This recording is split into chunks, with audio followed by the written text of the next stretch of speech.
You're listening to Runescape Weekly Special Edition. Joining me today is my host, Parnassius, as well as Mod Balance. How you doing, Mod Balance? Oh, I'm wonderful. Good to be on the podcast. I'm an avid listener, it's good to be part of it. Mod Balance, would you like to give us a brief description of what you do at Jagex and whatnot?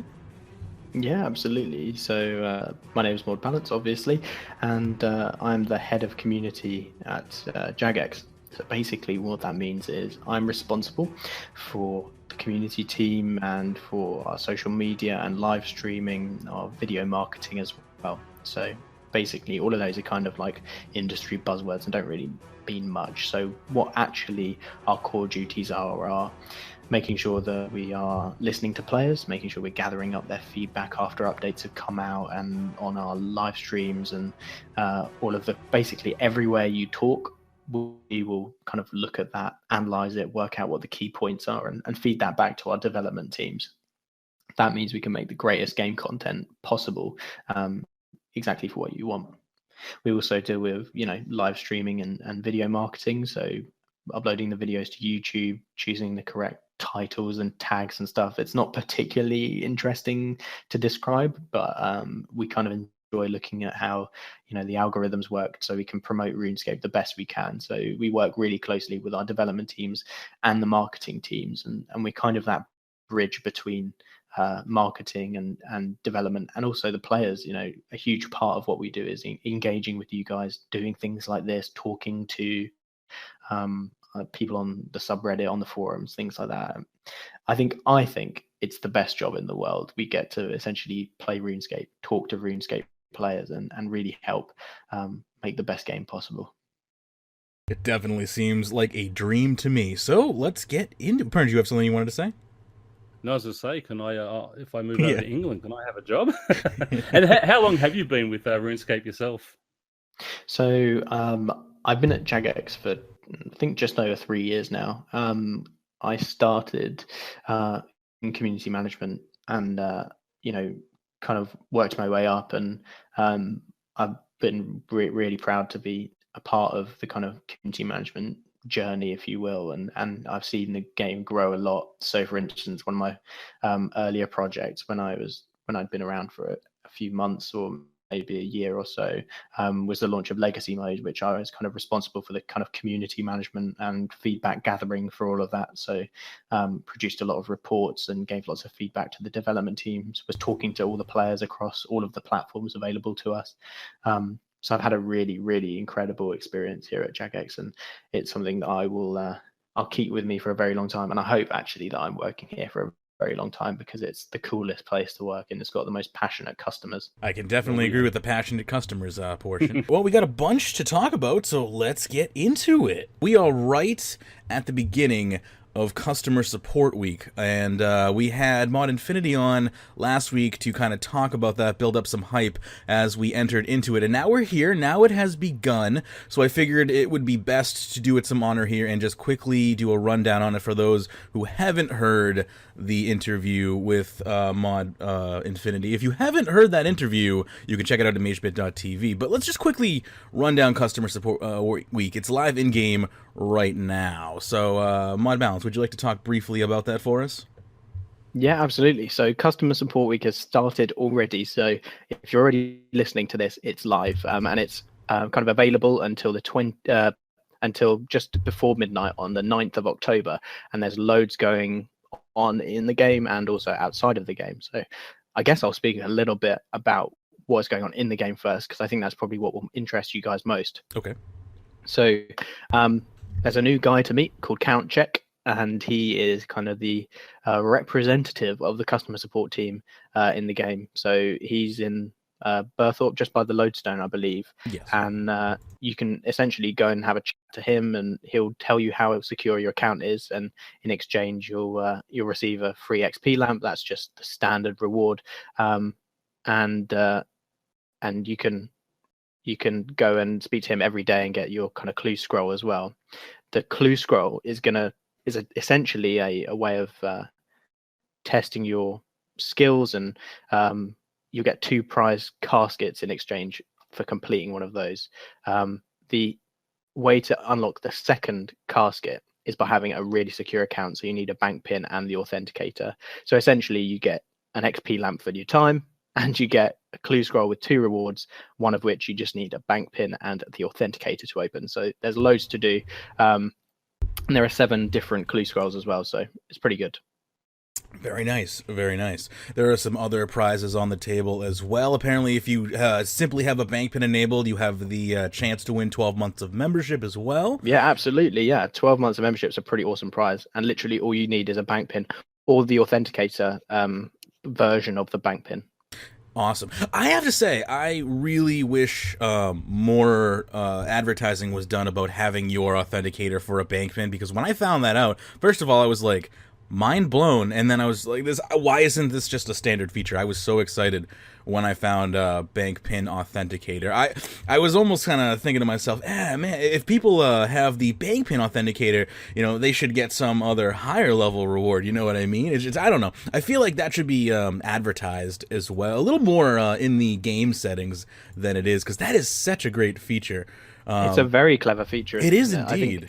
We should really push that harder. I think part of what Customer Support Week will allow us to do is really gather feedback, just like the point you've made, and build that into the kind of security and promotional process that we have here at Jagex. So we can really build out a proper a plan of action going forward once we know what more and more players are doing when they go to get their account security upgraded. I assume that the goal of the Customer Support Week is to raise awareness that there are stronger levels of, security than just having a bank pin and a strong password. It seems as though anytime that I'm running a video about account security or whatnot, a lot of people will leave comments and say that, authenticator, who needs authenticator? It's just a pain in the butt. And but in reality, I have to say, authentication has saved more than one account on my behalf in the past. So I really hope that this event raises awareness about the importance of authenticator. Would you say that that's one of the overall goals here, is to try to get authenticator to be a more mainstream product? Yeah, I'd love everyone to be using the authenticator. The number of accounts we have kind of coming into us from players requesting support is huge. Lots of people have either had their account hijacked because they've not really had the security that they needed, or they've kind of lost a lot of their details. Is huge, and if we can cut that down by even a small fraction, then that's going to be massively helpful to people, because 1, you're not going to get your account hijacked if you've got all of the security enabled.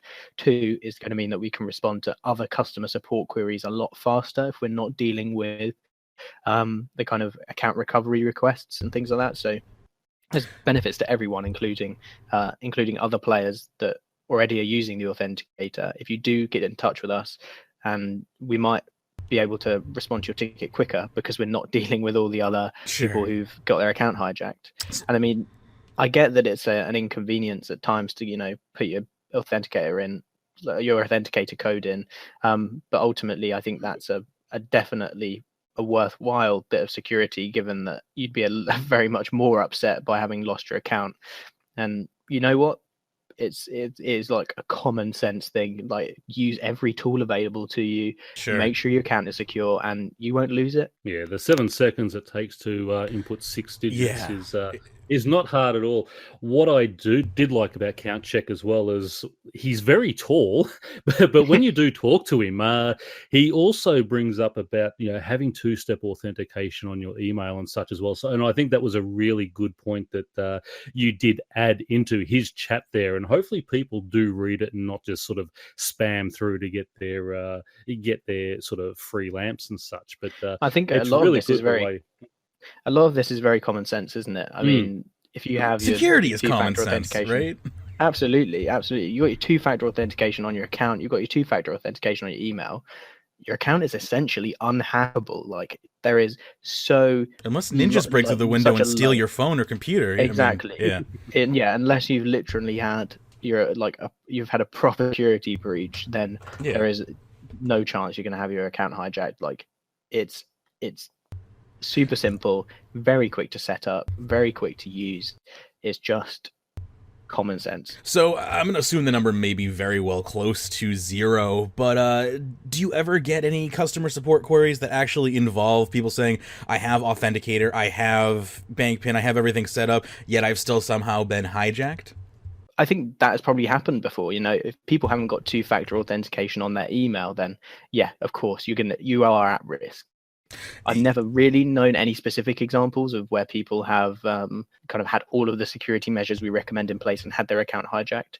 There's potentially 1 or 2. It's going to be such a small number because you would have to have physical access to the device where the authenticator is set up. So I doubt it. It's possible, but it's always going to have to be someone that's either like living in your address, or someone who has stolen your phone, and the likelihood of that happening for a RuneScape account, I imagine, is quite low.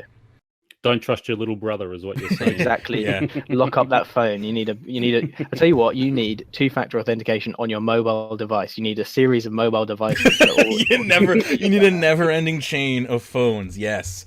I mean, you bring up a very valid point here. It's almost becoming, and it is actually, if you ask me personally as somebody part of the security industry, but to have two-factor authentication on your email, it used to be like, oh yeah, that's something that security crazy people do because they think people are going to read their emails. But nowadays, if you don't have two-factor authentication on your email, I mean, you're locking the front door and leaving the back door unlocked. Is what you're doing. Exactly, as far as I'm concerned. You've basically put a big neon sign up and said, come and steal all of my accounts, because the kind of core principle behind security is that it's all tied to your email address. You can always recover your account through email, and if you can have access to that, you can pretty much have access to any account you want, which is it's really shocking that people don't take that seriously. And if your email provider doesn't have two-factor authentication with it, you do switch and make sure that you're able to register with an email provider. I recommend Google myself.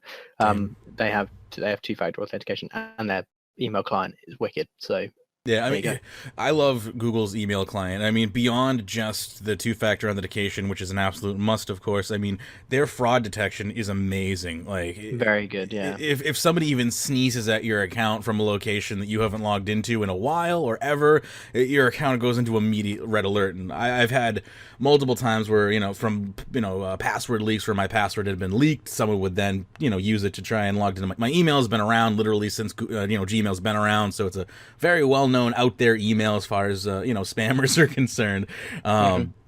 So all the time, anytime there's a huge password leak, and it just happens to be that I have my email password in one of them, it'll always, someone will try, someone from a country that I've never been to is trying to log into my account. Google's like, yeah, we're gonna shut that down for you. And I'm like, you know what? Thank you. Thank you for having the common sense that I need. Isn't it? So true. Yeah. I mean, I think that's, again, stresses the importance of using unique passwords in all the places you register for accounts. That it seems like such a bit of advice that's always passed around, but you'd be surprised by how few people follow it. I mean, you can pretty much go Google your an old password, and it will come up 3 or 4 times on various hacking websites, or on forums where they've had the passwords decrypted or whatever. I mean, it's so obvious, and it's such a simple bit of advice that people sometimes just don't follow. So again, two-factor authentication is in as many places you can get it. Yeah, I did a video a little while back where I hacked myself, basically. I went and I used leaked password databases and showed all of the passwords from all of my old accounts that had been leaked. Exactly. And yeah, it's crazy. It's exactly why they say you should be changing your password every few months, because this type of stuff happens all the time. And that's something that I feel like a lot of people also like to slack on, is not keeping their password constantly changing, even if it's a variation, which isn't best practices per se, but just little changes here and there. So, when things like this do happen, you don't have to worry about that. Or even, and this is a question that I've had, and maybe a feature request, and feel free to give me feedback if you have any on this, but integration with programs like LastPass and things like that, is that something that you think could ever happen in RuneScape's future, or is that something that's never been raised before, or just off the table? What do you think about adding in password managers to have complex support passwords and things like that? I think that's a really good idea. I personally use another password manager bit of software, which changes all my passwords automatically, and it kind of manages everything. So it's a really good little tool. Has built-in browser, whatever. It's really secure, basically. I would love to see that become part of RuneScape. I imagine that's quite a big task because of our login servers use all proprietary technology. We don't really use third-party tech because we can't manage it actively, which makes our systems a lot more secure. We're pretty confident in our security, and it's better than some banks, frankly. That doesn't surprise me. So we are very concerned with security, and we want to make sure that we're offering the best solutions. I think there are much simpler things we can do to upgrade people's security, which we either don't have the necessary time for, or we can't really see the massive benefits in. I think that will definitely go down on the list if it's not already there. I'm sure it is, and I'm pretty confident I've had a conversation about that in the past. But ultimately, we want to make sure that people can log into their accounts really easily. We want people to play our game, of course. We don't want to make it too difficult to play. Sure. But we also want to make sure that security is our priority, and the accounts aren't getting stolen. It is very hard to balance ease of access and security. I mean, it is a very frustrating task. Anytime you add a layer of security on and you make the end user less likely to use it every single time you do that. So you have to be very, very careful. That's why streamlined things are generally the best answer, when it looks transparent to the user, when it's actually happening behind the scenes. Exactly. And things like that. I mean, some would even argue that password security may in the future not even, we may not need to worry about a complex solution like LastPass in the future. I mean, who knows? But that's interesting to know that there are things on the table, and definitely. Another thing that people have been bringing up a lot on Reddit, so I figure we might as well talk about it briefly, because I know it's been talked about behind the scenes already, at least according to some posts on Reddit, but people keep complaining about case sensitivity in passwords. Do you have the authority to speak on that, or is that? I can kind of give a brief overview. Okay. I wouldn't want to I don't want to step on their toes too much now, actually, but I can kind of talk about it. So there's a kind of fallacy that case sensitivity really adds a huge amount of security.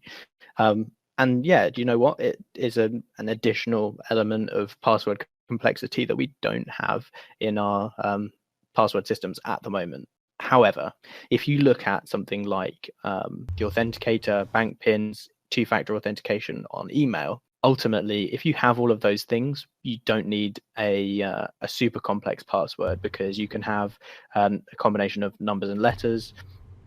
It's very easy to remember passwords if you set them up right, and frankly, with all the other security features in place, it's quicker, more efficient, less complicated to just turn on the authenticator than it would be for us to, one, add case sensitivity, and two, have people change their passwords to honestly make it, two-factor authentication, I think, is more important than adding case sensitivity. Absolutely. That's what we're pretty confident in that, and I think it's it's not massively important. I agree. I would agree as far as the math is concerned, and really how computers operate these days, and as far as just the security world goes, is you're more likely to social engineer a password out of somebody or phish a password out of somebody, and the length then is not really an issue at that point if you've had them handed over in some way, shape, or form. What's really going to save you at that point is the fact that you have some sort of authentication that proves you are who you say you are. And again, that's where two-factor authentication really, I think, takes the bullet right there. Yeah, absolutely. I mean, don't get me wrong, it's definitely on our list of security features we'd like to look at in the future. But I think there are a lot more elegant and easy solutions for us to implement and to have kind of our players adopt as well. So that's very important to us, is how many people will adopt this and how much effort is it going to take to implement versus the kind of reward to account security and other factors. Right. Awesome.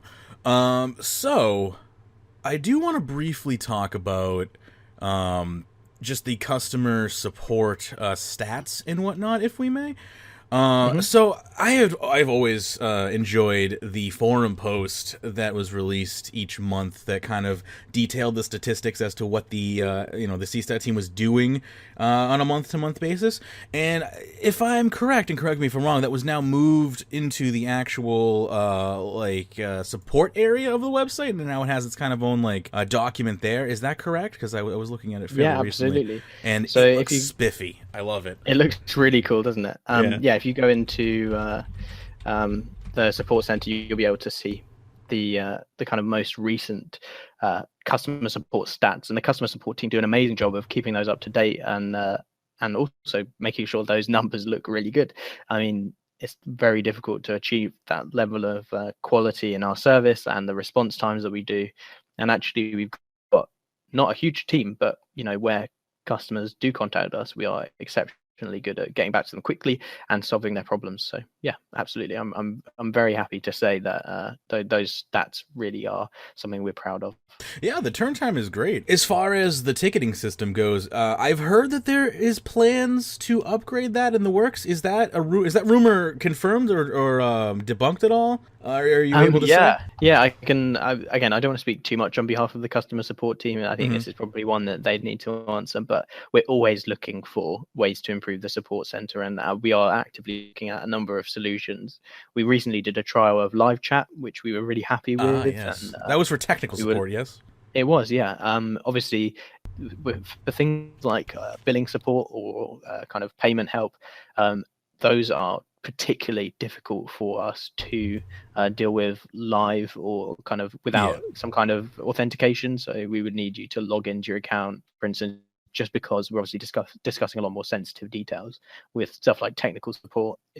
We're never going to need to know any account information, or we won't be sharing anything confidential with you, so we can do that live. So it's all about improving the process for the whole suite of customer support reasons to contact, and hopefully improve the experience for everyone. So yes, we are looking at different methods. We want to make it easier for you to contact us, and as we kind of move into a new phase of how we deal with our tickets, we will make it much easier to get in touch, and the response times will be hopefully much quicker. That's very good to hear. Yeah, a lot of people have been requesting a more robust ticketing system. People have been saying, we have to go to Reddit, we have to go to Twitter.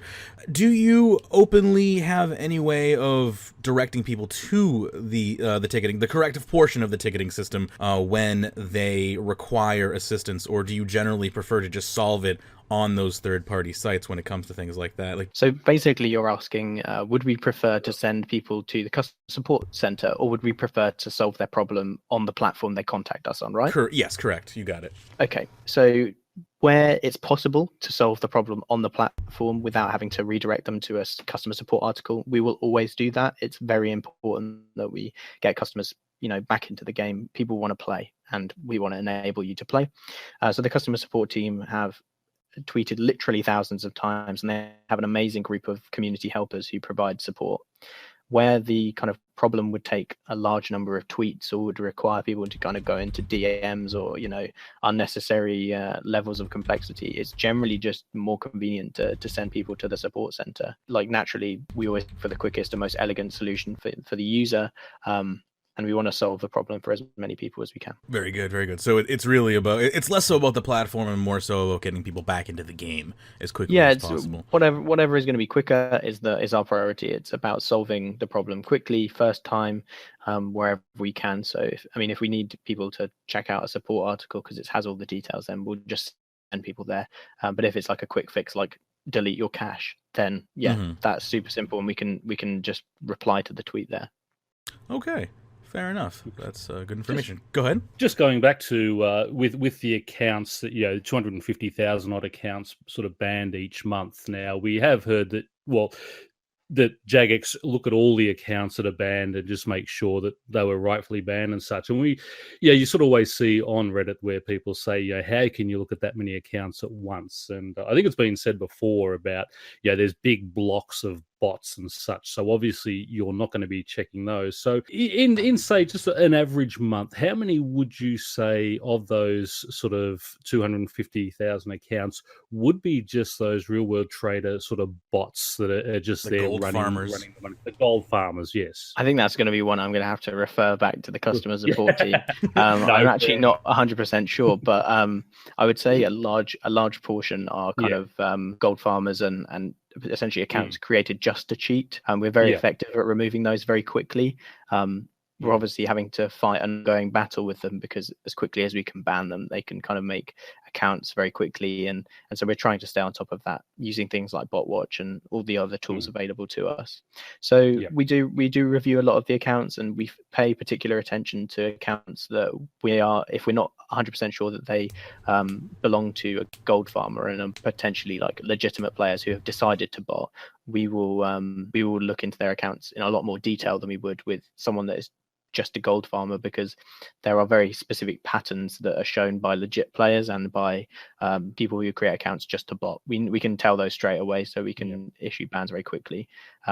Ultimately, it doesn't make sense for us to ban legitimate players. Like, that's one of the things that I try and kind of get across to anyone that gets in touch with us saying, "Oh, I was wrongly banned." It really doesn't make sense for us to do that. We don't ever ban legitimate players unless they have cheated, and we always try and be as accurate as possible. So we are very, very good. Yeah, no, that's one thing I say. I mean, you are a business, and you're there to to get the bottom line and make money for your company. So you're not going to just go out there willy nilly and ban people for botting just because they've upset someone. Or probably, it's just funny. Probably. Some of the those business practices not a probably business won't model. those aren't the kind of business models that get you a 15-year running MMORPG. That's it. But it's That's just funny that you see some of the people out there, and just some of the what are some of the best sort of excuses or reasons or sort of lies that people have come up with about their sort of unfair banning? I've seen a huge amount of kind of people complaining about unfair bans, and then you look at those kind of accounts and you can see that they are so obviously botting. I'll give you an example. So a guy comes in and posts on Reddit actually saying, "Oh, my account was banned for botting. I never bot. I must have been hijacked. Clearly this wasn't me. Clearly the hijacker went on my account and botted." So we look at the account. We can see logins. We can see all the details about where people have played from, etc., etc. And I could see quite clearly that for the past kind of like 3 or 4 years, this guy had only logged in from one particular IP, so he'd never logged in anywhere else. And I could see the different computers and devices that they'd used to log into their account. And I looked up the session where the player had been flagged for botting, and then the subsequent sessions, and I noticed a very different pattern in the play. One is kind of obviously legitimate, and it looks like anyone's account. If you just kind of load that up in BotWatch, you can see the different interactions, and we can see what a legit account looks like. And then you look for about a period of a week, and it just is literally so obvious that I'm not trained to use BotWatch, to be clear, and this account was so obvious. And so I just absolutely, with my whole heart, really enjoyed tearing the player to shreds for lying, just because it really frustrates me when people cheating is bad enough from my perspective. I really love that RuneScape has this kind of level of integrity where players believe in playing legit and never cheating and maximum efficiency. And then when people cheat, that really annoys me. But to kind of hear that he was genuinely lying about it was just crazy. I've also known someone saying that their brother had logged into their account and cheated, but there was no evidence that the player had kind of logged out between the points where their brother was apparently playing the account. So unless they had literally just pushed the other brother off and forgotten to log out, there is no evidence to support that claim whatsoever. But we hear all sorts of stories. We've heard that people, I logged in from a library PC, so clearly someone had a rat on there and was watching all of the keystrokes and must have hijacked my account. And I kind of turned around to them and said, look, we can see all of your logins, and I don't think you've ever been to a library, mate. Right. So we hear a lot of stories. We get kind of a lot of kind of excuses come in, but we are very confident in our detection methods. And if we do look at an account, and I think I've only seen a handful of occasions where it's been incorrect, and even then it's been an edge case where that player was permanently banned, whereas actually we may have only given them a 14-day ban, or the player just turned on a bot client for 5 seconds to test it out, and shouldn't have probably got a permanent ban for that. But equally, I remember a while ago, and this is one of my favorite stories, is I knew that we were going to ban a whole load of legitimate players who had been using a particular bot client. And so I was kind of watching their forums. They have a forum where they discuss the bot client and all the scripts available for it and stuff. Which is firstly ridiculous that people use their actual RuneScape name on those websites, but still. We never said criminals were smart. No, that's true. And so I was looking at this forum, and we basically, the ICU team turned on the kind of the tool we used to ban all of these accounts, and all of a sudden their forums were flooded with, "Oh my god, I've just been banned. Has anyone else just been banned?" Everyone is corroborating everyone else's story, like, "Oh my god, we've just been banned, and this clearly the whole bot client's been taken down, yada yada yada."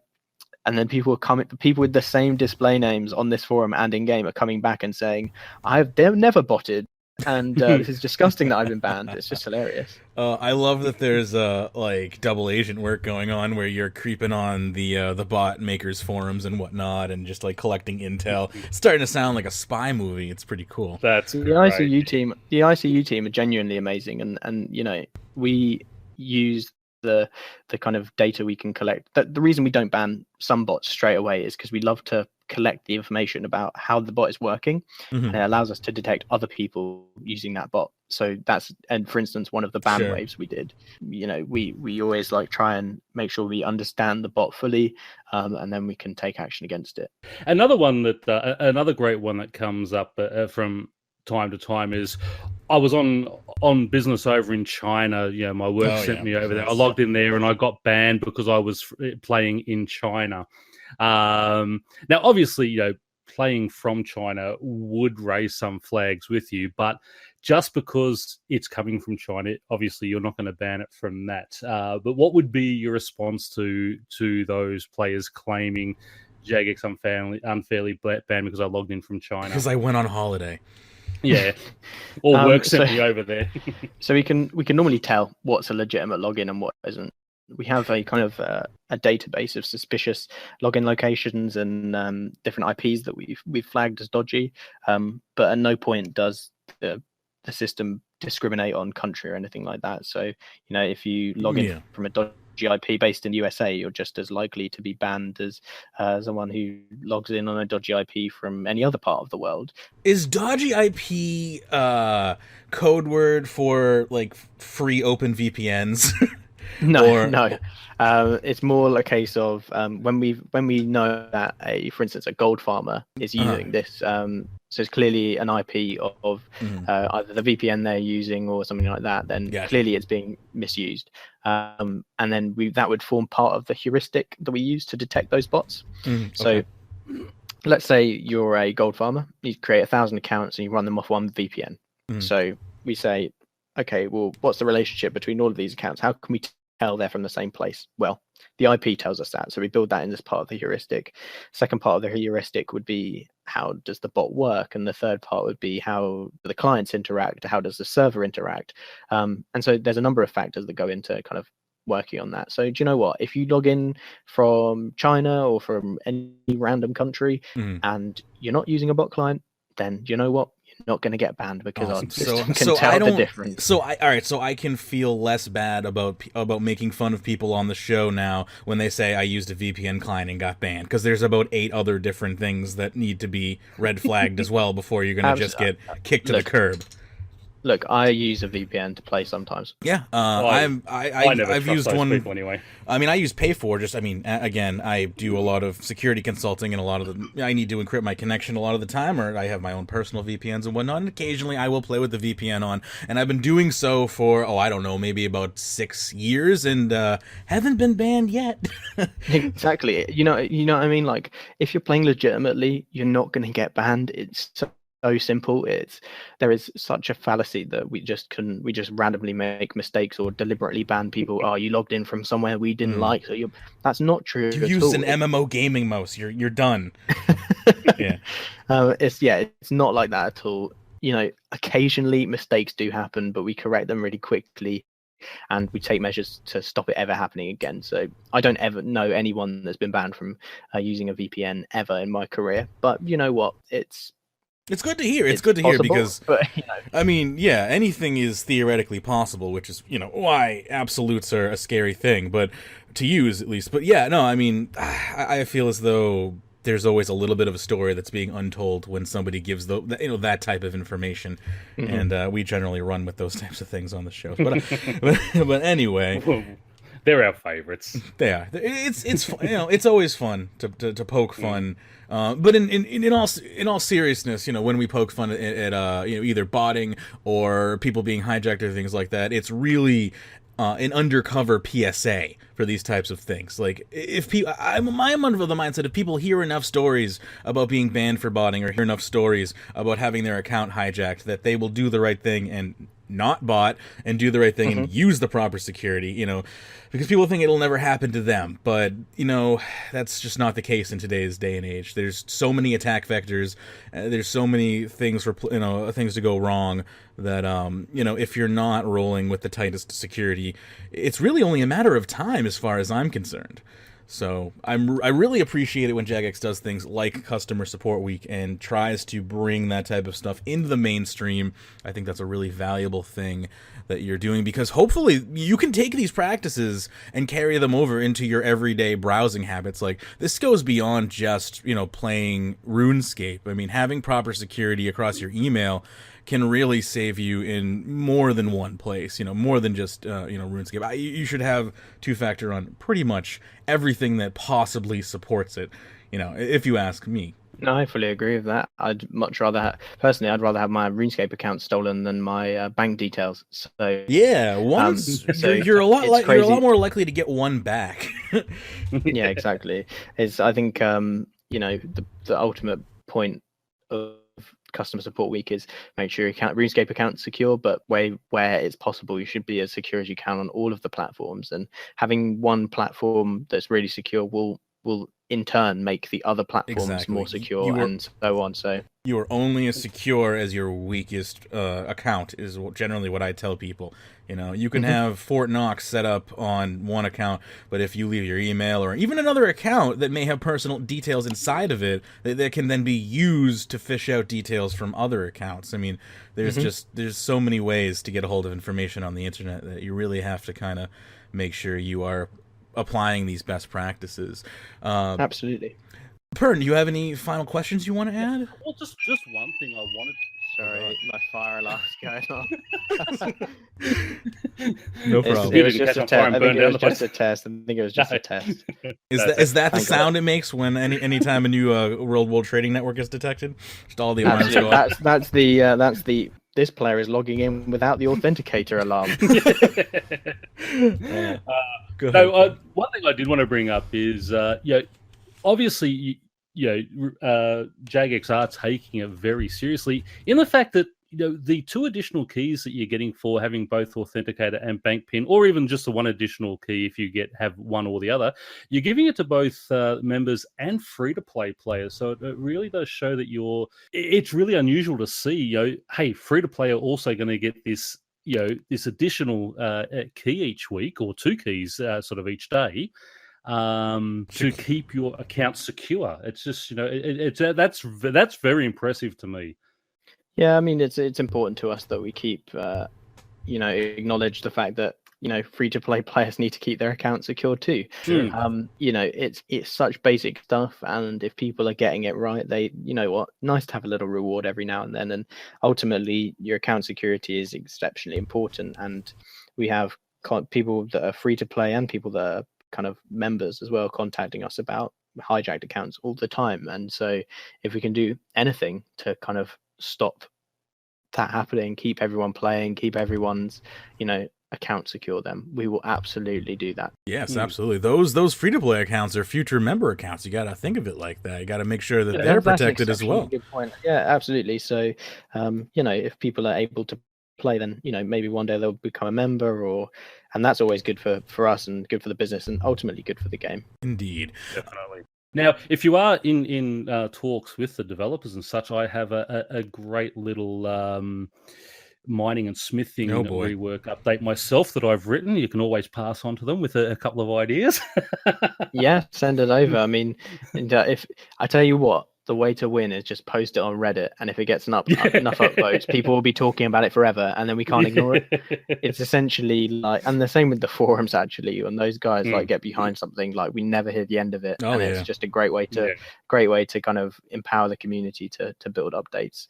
Part of RuneScape's success, I'm 100% confident, is the fact that we've involved our community for the last 15 years, and I think no more so than the last kind of few years. We've had the player power stuff, we've had Rune Labs, we're now more active on Reddit, on Twitter, or on the forums.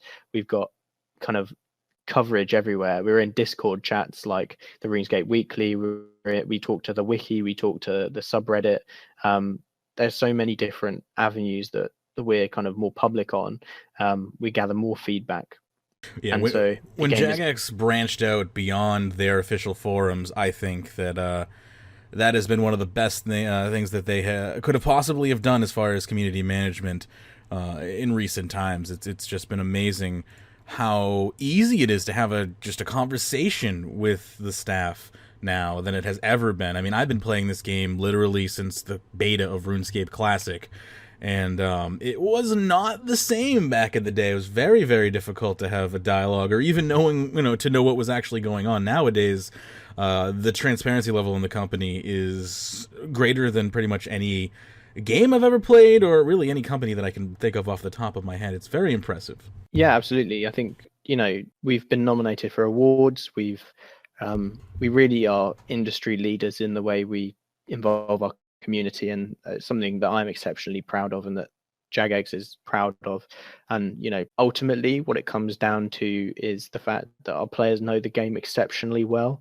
You guys are passionate, you guys have massive drive to influence the game. Let's look at RuneFest, for instance. I had people coming up to me all day kind of giving me their ideas. I had people talking to me about what they thought of the community and what they'd like to see improved on how we can engage with you guys better.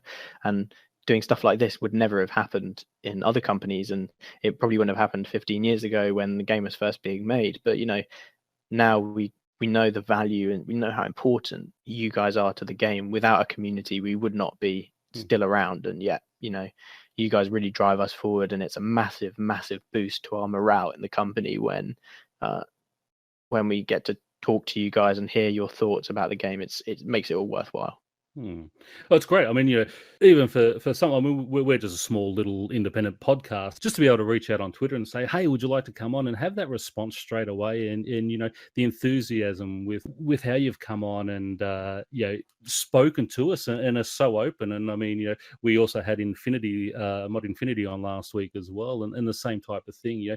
For you guys to get out there and do that type of thing, it's just phenomenal. And I don't think I've ever seen it with anything else.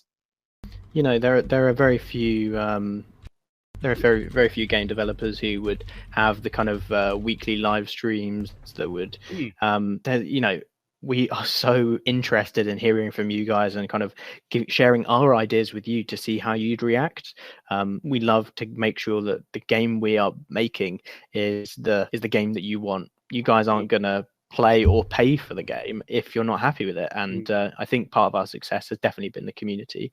Some of the best ideas we've ever had have come from players, and I know that looking at the Elf City, for instance, we released the dev blogs, which is hugely almost unheard of in the industry for a game our size. Like no one really releases like that much detail on the game content they're producing until it's actually out there.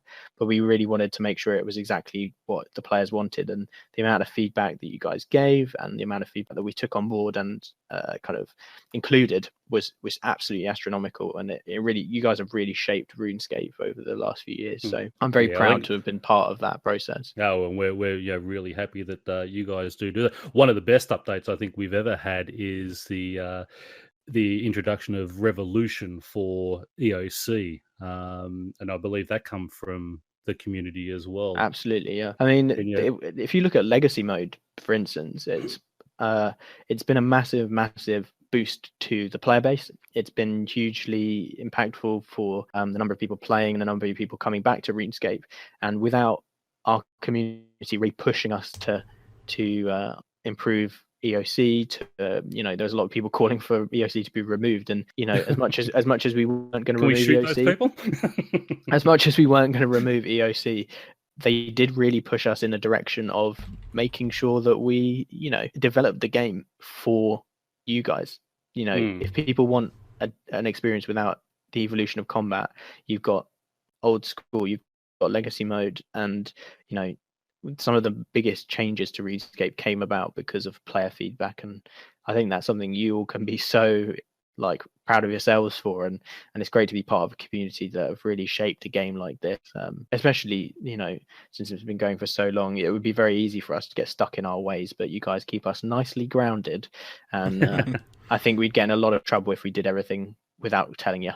If only we could get that toxicity between RS3 players and old school players to sort of dissipate a bit. That'd be perfect. But do you know what? Yeah, I think it's actually part of the charm of it all. I think sometimes people take it too seriously, and they are really anti each game, but really we coexist so beautifully in Jagex, and ultimately without the other wouldn't work. And I like to think of it as a sibling rivalry more so. It really is. It's hatred. It's like the old school players want to prove that their game is best. The RuneScape players want to prove that their game is best, and maybe sometimes people take it to the extreme and get a little bit aggressive about it.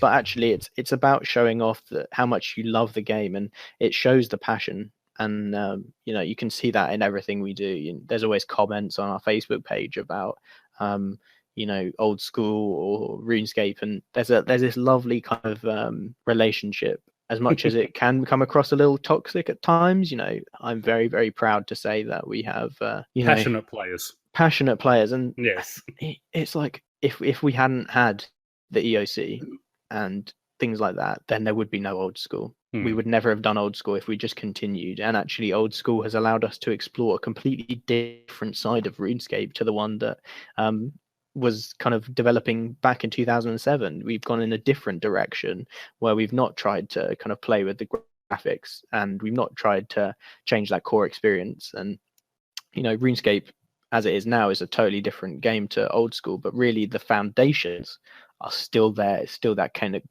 core gameplay is very much the same. The RuneScape feel of it is there, and definitely, yeah. I think if we all unite on that, I play RuneScape kind of, it's the biggest deal you've never heard of.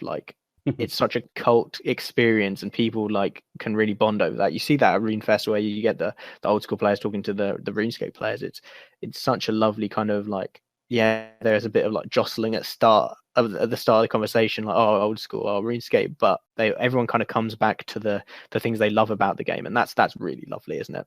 It is. Yeah. It's a beautiful thing. I mean, yeah, both games share, basically the same DNA in a ways, just because they're two separate entities. Yeah, deep down they are of the same ilk, and which is, so if you boil it down to nothing but that, the fact that we technically love the same game, just on different timelines, really shouldn't cause any sort of toxicity if you think critically about it. But It is fun to, of course, have those types of rivalries where it's like, oh no, well, my version's better than your version, and then I say that you say that, and I genuinely enjoy the kind of jostling. Yeah, okay, maybe it's a little bit annoying in Twitch chat, or on the subreddit occasionally, where people get annoyed because someone's talking about the other.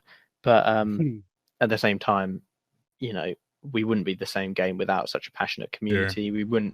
We wouldn't have such a competitive nature. And old school's massive, RuneScape's massive, and they both coexist beautifully. They make RuneScape and Jagex a hugely successful franchise and company. So we need them both. They're massively important to our strategy moving forward, and I, for one, am really, really excited about the future for both games.